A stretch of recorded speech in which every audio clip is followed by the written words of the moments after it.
Labadiena, mokiniai. Šiandien noriu Jums papasakoti, kaip iš tekstinio uždavinio pasidaryti lygtį. Dažnai tai praverčia sprendžiant įvairius uždavinius. Ar ne? Tai pradžioje mums reikia kažkokį tekstinį uždavinio, paskui mes jį turėdami pamėginsime iš jo padaryti lygtį. Ją išspręsti ir gauti atsakymą. Pirmas uždavinys.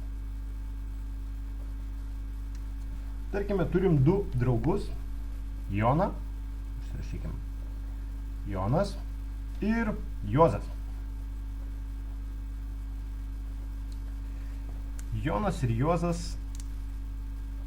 sugalvojo nusipirkti plytų ir iš viso kartu nusipirko 64 plytas. Ar ne? Kartu. Turi 64 plytas. Mes žinome, kad Juozas turi 3 kartus daugiau už Joną. 3 kartus daugiau, ar ne? Tai reiškia, kad jeigu Jonas, tarkim, turi vieną kažkokį tai pakelį plytų, ar ne? Kažkiek čia bebūtų plytų, mes dar nežinome kiek, bet jis, tarkim, turi vieną kažkokį. Reiškia, Juozas turės 1, 2, 3, ar ne? 3 kartus daugiau. Kadangi taip sąlyga sako, kad jis turės 3 kartus daugiau plytų. Tai dabar reiškia mūsų va šitos, visi va šitie va 4 plytų pakeliai kažkokie, visus juos sudėję, mes gausime iš viso 64 plytas.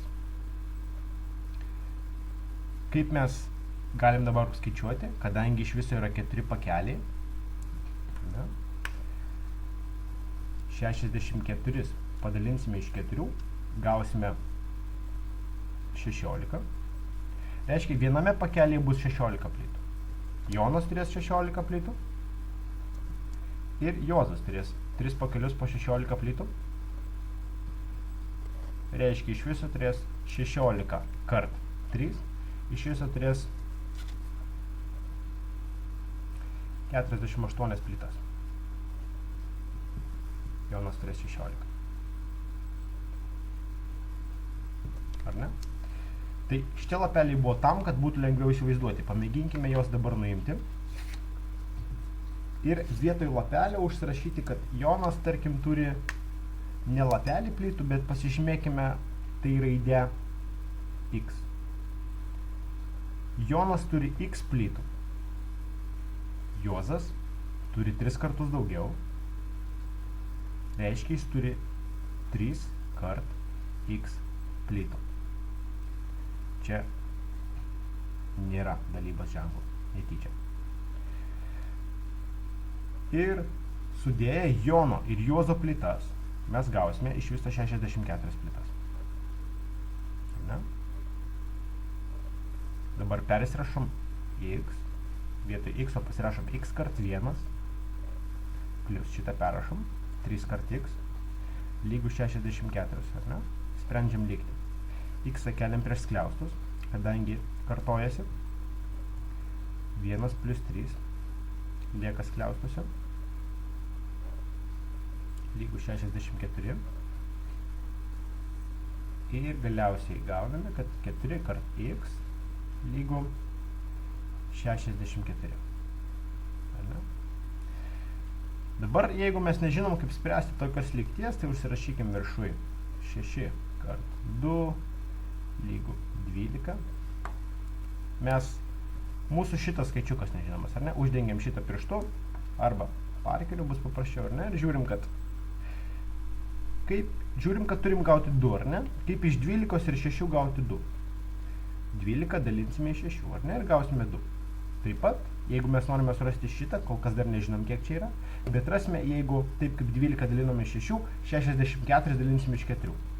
Tai pasirašom, kad X lygu 64 dalinti iš 4 lygu 16. Gerai, ką mes gaunam? mes gavom, kad Jono x, Jono plytos yra 16.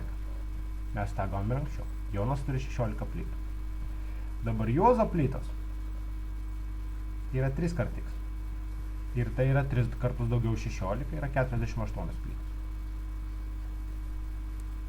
Tiek. Žiūrėkime dabar antrą pavyzdėlį. Tarkim, kad susipažinom mes su Harry Potteriu. Išrašykime Harris Potteris.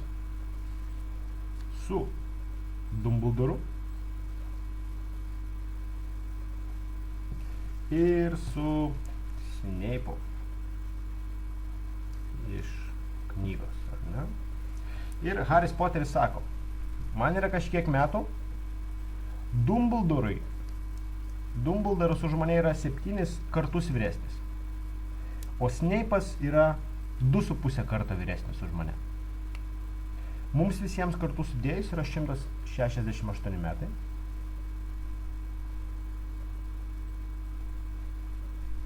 Ar ne? Iš viso kartu sudėjus 168 metai. Dumbledoras yra 7 kartus vyresnis už Harry Potterį, o Snape'as yra 2,5 karto vyresnis už Harry Potterį. Tai dabar vėlgi galėtume klijuoti lapelius. Čia priklijuotume vieną lapelį, čia 7, čia 2,5 ir kažkaip apskaičiuotume. Bet ką mes galim padaryti? Galime pasižymėti, kad Harry Potterio amžius, mes jo nežinome, bet pasižymėkime jį, tarkim, raidę, dabar jau ne X, pasižymėkime kokią nors kitokią, tarkime H raidę. Kadangi Harris Potteris, tai pažymėkime mažąją raidę H. Harry Potterio amžius yra H. Dumbledoras, kadangi jis yra 7 kartus vyresnis, jis bus 7 kart H.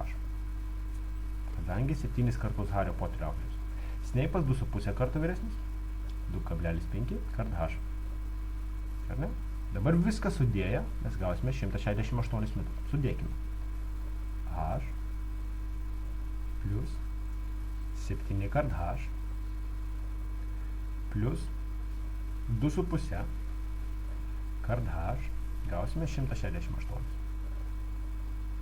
Ne? Keliam H prieš skliaustus. Iš šičia lieka vienetas, ar ne? 1 plus, iš čia lieka 7, iš čia lieka 2,5. Gauname 168, 1 plus 7 yra 8, plus 2,5 yra 10,5 rašome. 10,5 kart H yra 168. Vėlgi žiūrime, kad tai yra labai panašu į tai, ką mes darėme čia. Ką mes turėjom, ar ne? 4 kart x lygu 64, čia dabar 10,5 kart h lygu 168. Reiškia, norėdame surasti h. Taip, kaip čia. 64 dalinom iš 4, čia 168 dalinsime iš 10,5. 168 padalinta iš 10,5. Kiek gausime? Daliname kampu. 168 padalinta iš 10,5. Kadangi negalime dalinti iš 10 trupenos, kablelį persikeliam į dešinę. Reiškia, čia nubraukiam. Jis jeigu čia atsiranda, tai mums jau nebereik rašyti, kadangi 105,0 būtų, tai yra tas pats, kas 105. Čia irgi reiktų kablelį vieną perstumti į dešinę, reiškia atsiranda 0. Ar ne? Šitą mokėmės 5 klasėje. Ir žiūrim dabar, kiek kartų 105 telpa 168. Vieną kartą, ar ne? 1 kart 105 bus 105. Atimam ir gauname 8 minus 5, 3, 6 minus 0, 6, 0 nukrenta ir kiek kartų 105 tilps į 630. Spėkime, kad 6 kartus tilps. 6 kart 5 yra 30, 0 rašome, 3 minti. 6 kart 0 yra 0, bet buvo 3 minti, reiškia 3 rašom. 6 kart 1 yra 6. Atimam, gaunam čia 0, reiškia atsakymas yra 16. Reiškia, Harry Potteriui yra 16 metų, Dumbledorui yra 7 kart H. 7 kart 16 yra 7 kart 6 42 plus 7 kart 10 10 yra 112 metų. Labai senas Dumbledoras. Ir Snape'ui yra 2,5 kart H. Reiškia yra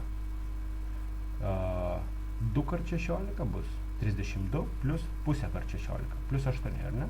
Tai iš viso bus 40 metų. Pažiūrėkime, ar teisingai gavome. 16 plus 112 yra 128, dar plus 40, iš viso 168 metai, ką ir turėjome pradiniai sąlygai.